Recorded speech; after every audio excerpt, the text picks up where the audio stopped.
Hello my gorgeous loves out there and welcome. In today's video, I'm going to talk about some palettes I actually regret purchasing. Normally, I'm talking about palettes I love on my channel, but I think it's also good to let you guys know the things that didn't end up working out for me and just things I don't use for one reason or another. But before we get into this video, if you're new here, hello, welcome. My name is Bri and I'm just a crazy lover of all things beauty. And I like to post a lot of fun, colorful makeup content. I like to do a lot in indie makeup, so if that is what you're into, then please consider hitting that subscribe button and joining this little family.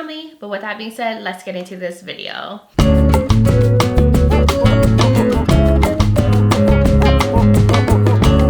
So I promise you guys, this is not going to be like an overly negative video. I just want to give you guys the reasons why I regret purchasing these palettes. It could just be that I don't use them. I'm not inspired to use them, or they just really weren't color stories that I gravitate or inspire me. I don't think there's really any quality issues with any of them. Maybe just one, but besides that, I think it's more of color story and maybe not feeling like they contribute enough to my collection, like they're just not different enough from a lot of the things that I already have.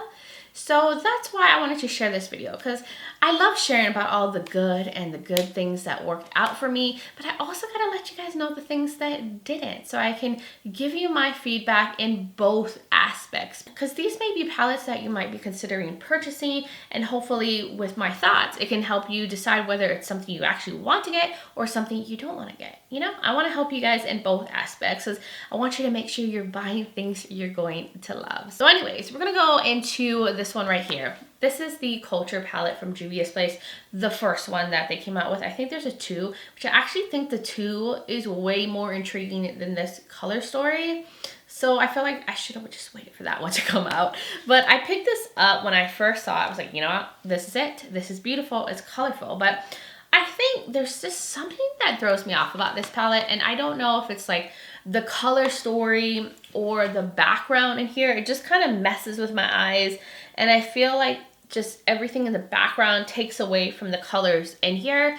And I also just don't feel as inspired. And surprisingly, this palette is overall on the lighter to mid-tone side, which is surprising because Juvia's Place usually has a lot of depth in their palettes. I think this is the only shade that's really the darkest in here. And then there's like a pressed glitter in here, which it's not my favorite pressed glitter formula. There's just another shade that I don't gravitate towards. And somehow this palette does not inspire me. And I don't know why, because I love a lot of color. And I just feel like I have a lot of things like this in my collection. And I've never used it. I've never used it on camera. I think I've mentioned this once. And I kept saying, I'm going to use it. I'm going to use it. And I still haven't used it. And I've had it for a while. So I just feel like this probably wasn't the best purchase for me. I think at the time they were having some controversial things in like social media. I won't get into that. So I had like decided not to really post with it at that time. And then because of that, then I didn't feel inspired to use it because I wasn't going to do a video on it. And next thing you know, I just never ended up really using it. Let's get on to the next palette. This one is from Colourpop. This is the Aurora Strut palette. And I think I've only used this once. And that was when I did a video with this, like a little get ready with me. And I wasn't really impressed by it. Like the quality was okay. And overall Colourpop, you know, is a pretty decent brand when it comes to their formula. And I used to have a huge love affair with Colourpop. Like I would buy all of their releases. This is when I was first starting to get into makeup. Didn't really know what I liked yet. And I just loved how affordable and how many options they had and all the different palettes. And they were just like a fun brand when I first got into makeup. I feel like that like craze that people had for Colourpop has died down. And I think it's just because they come out with so much so often that it's just kind of hard to keep up with the brand. It's just overwhelming. And to me, I felt like the quality wasn't as good as I'm used to from Colourpop in here. And then I was like, you know what? I probably shouldn't have got this palette. It's really redundant. There's a lot of shades that are very similar. And I don't know, I just thought I would be so inspired by this when I saw the photos. I was like, oh, this is my kind of colors. But I just feel like because there's formulas in my collection that I love so much, I'm gonna use those formulas over this one because I have a lot of palettes that have these kind of colors and like my favorite indie palettes. So I just never reached for this one, and I've only used it once. Now getting on to another palette, which this I think has some quality issues and didn't live up to what I'm used to from this brand, and it is the Natasha Denona Pastel palette. I do feel like a lot of people had that similar feeling and not really liking this palette, and to me it was overall kind of chalky. The cream to powder formulas like kind of got crumbled up when I would try to put them on my eyes, and I'm used to the cream to powder formula from Natasha Denona. You kind of have to like press it on, spread it, you know, because it's more of a cream formula, but these just, they would crumble on my eyes. It was so weird. And I look in the pan now and it looks like this shade right here, Bora, is it Bora? It looks a little dried out. Then I felt like the shimmers weren't as impactful as I would like them to be. And surprisingly, I didn't think the pastels in here were that pigmented. And I have cheaper brands in my collection that have more pigmented pastels. And this wasn't a cheap palette. I think it was like in this, what, $65, $69? Can't totally remember, but that's a lot for a palette. So I expect quality. And I've had so much good experiences with Natasha Denona and their palettes. So I had that same expectation for this one, and it just didn't meet it. Like, I thought this was going to be my dream pastel palette, the best pastel palette I could ever have in my collection, and it just fell short.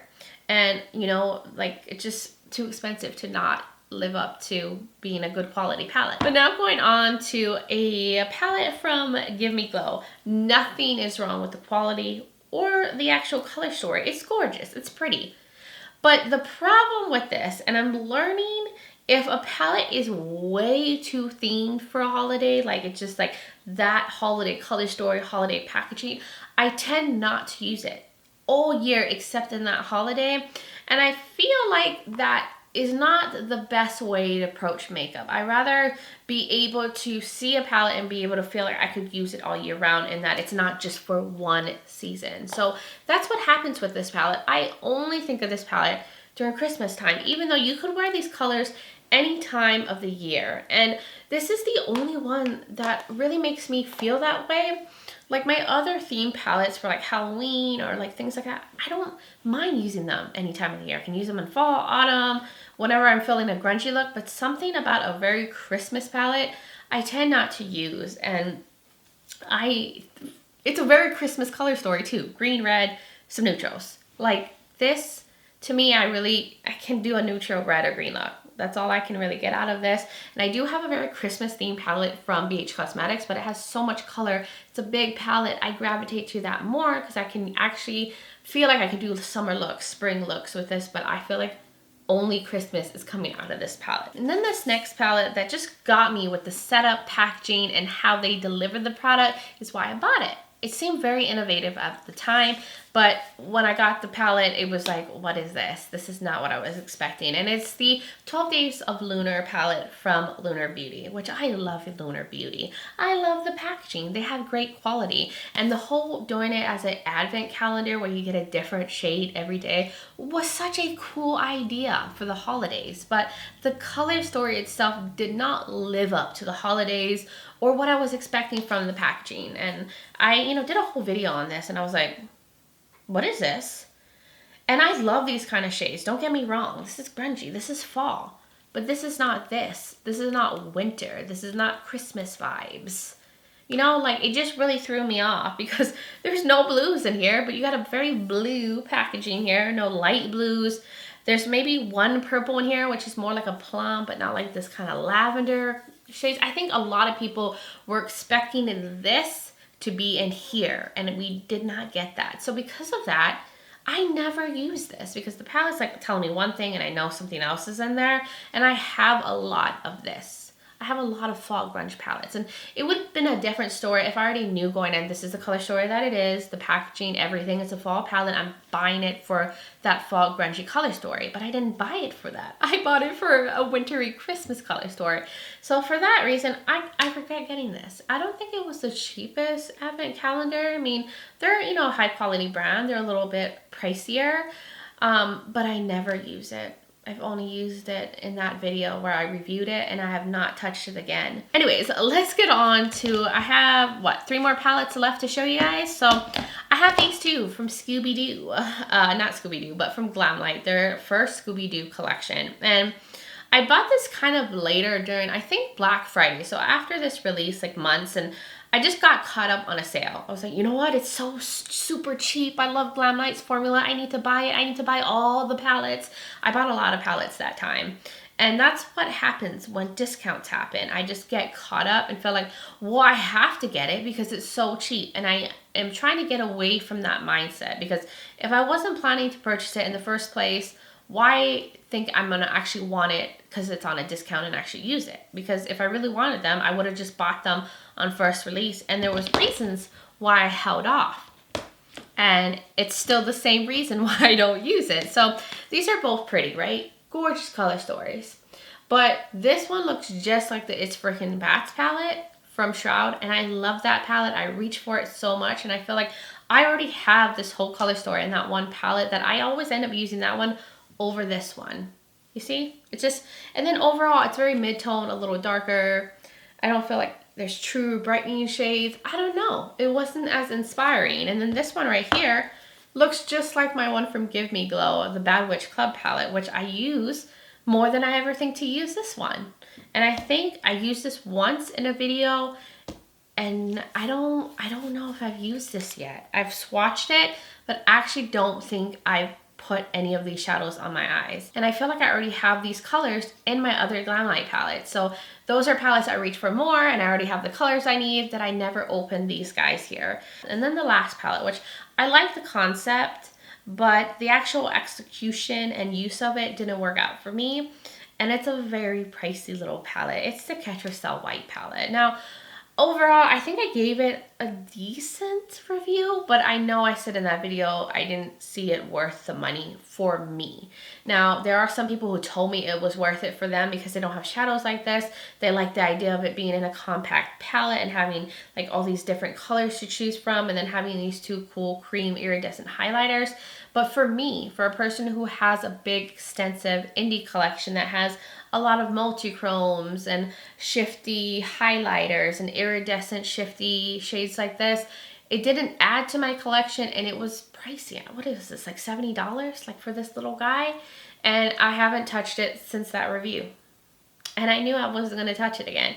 These 2 cream shadows are just a little too creamy for my skin type. I'm a very oily skinned girl. I live in a very hot climate, and they even say like if you're somewhere super hot, these can melt. So I don't want that issue, so I never think to wear them.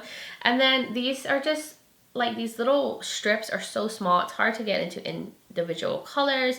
And then I don't really use that many shifty color highlighters, and when I am going to use one of those, I already have single highlighters for that and like highlighter palettes. So I also don't think to use this for highlighters either. And I just think it wasn't necessarily the right palette for me and what I like in terms of my collection. So anyways, that was, I think, what I mentioned, 8 palettes that I have in my collection that I wish I thought through before picking up, because I probably wouldn't have got them if I really thought through it or let the hype die down.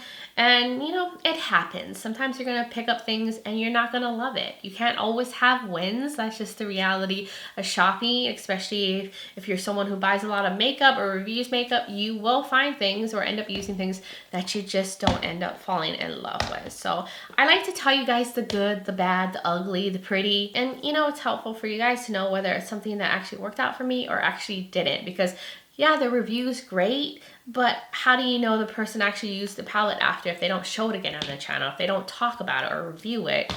You only get like their first impressions, and I always try to give you guys more than just the first impressions. I mean, I do ranking videos, which I've talked about these probably in ranking videos, but I just thought this would be something different and something I don't think I've done in a while. I think I've done a regret purchase video before. I think I have.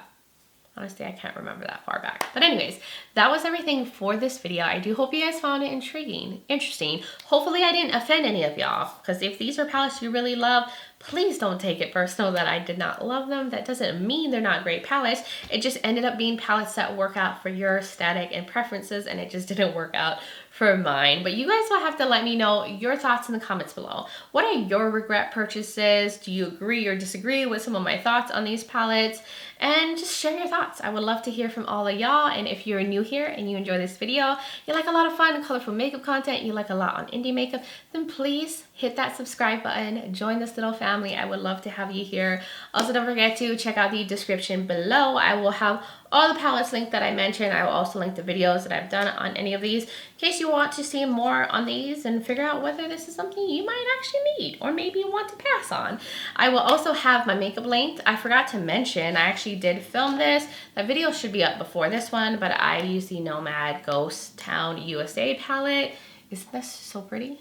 I'll link the makeup that I'm wearing, but I'll also link the video where I did this look, and I will have my contact and my social media platforms. I'm also on Instagram as Breezy Lifestyle and Breezy_Beauty. So if you want to join my Instagram fam, I would really, really love that. But guys, thank you so much for taking the time to watch this video, for being here, being amazing. I just appreciate and love all of y'all so much, and I just hope all of you are doing well wherever you are in the world, and just sending you guys so much light and love. But until next time, bye guys.